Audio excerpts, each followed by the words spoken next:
This is hilarious, these ducks. They're adorable. They love bluegrass music. I started playing banjo when I was 4 years old. When I was 3 and a half, my mom took me to see a show here in Pigeon Forge called Dixie Stampede. And I saw a banjo player there named Gary Biscuit Davis. He's a 4-time international banjo champion, and he toured with Dolly. And I saw him play the banjo in the pre-show, and I looked up at my mom and I told her that that's what I wanted to do for the rest of my life.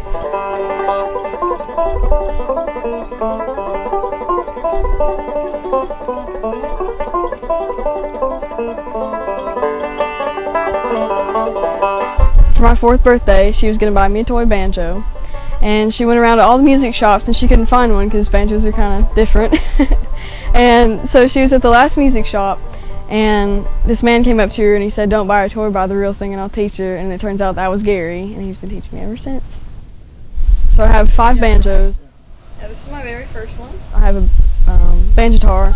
I have a dobro. I have 3 guitars. I won this in a Mountain Soul competition, Bluegrass and Barbecue Festival.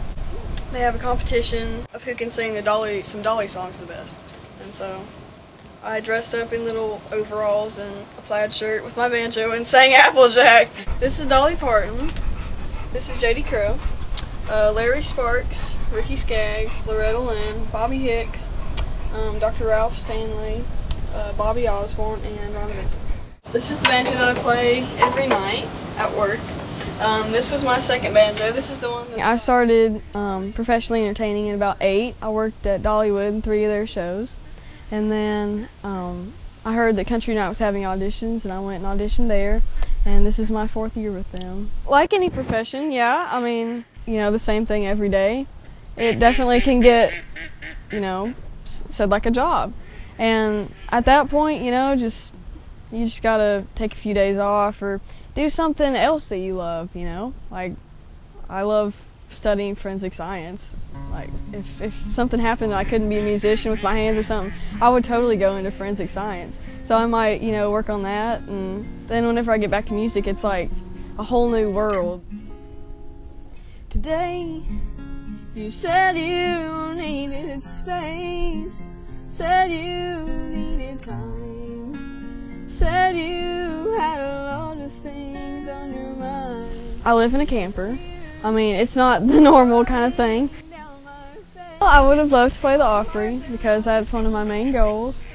I just want to be, happy and making music and hopefully making some money with it. But I will wait for it. I never really do hang out with other kids, but if I did, whenever I had to go in for like TCAPs and stuff, they're like, "You play bluegrass? That's kind of weird."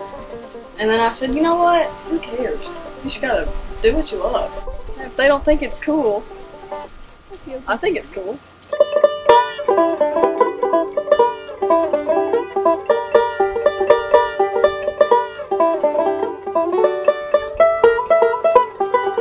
I love alternate rock and stuff like that, which is totally different than bluegrass.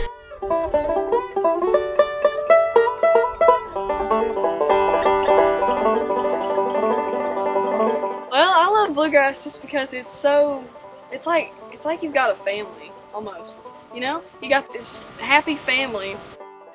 Whenever you're at bluegrass festivals and stuff, you can walk up to anybody and they're just, the majority of everybody is just always so nice, and also the music is so happy.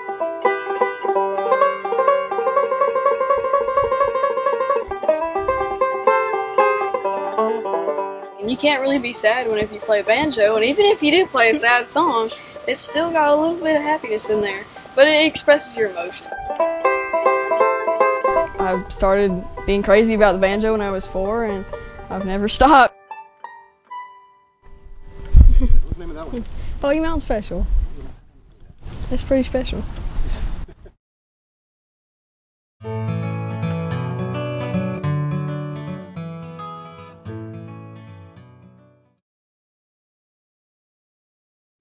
Those ducks are cracking me up. Oh my goodness. They're so cute.